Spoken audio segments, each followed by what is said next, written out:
Video, I'm going to show you how to sync or migrate your Outlook or Hotmail contacts onto your Android device. This just takes a few minutes and it makes sure all your contacts are always with you. So let's jump right in. First, open your browser and head over to the Outlook login page. You'll find it on the Microsoft 365 site. If you don't have an account yet, you can quickly create one, but for now, let's just focus on signing in.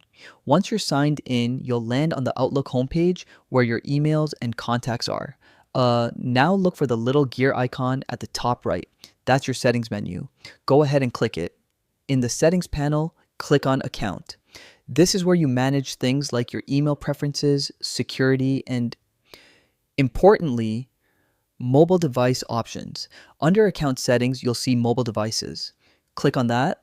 This section basically controls how Outlook talks to your phone. It's the key spot for syncing your contacts. Now for the smoothest experience, you'll want to grab the Outlook app from the Google Play Store. Just search Outlook, hit install. It only takes a moment.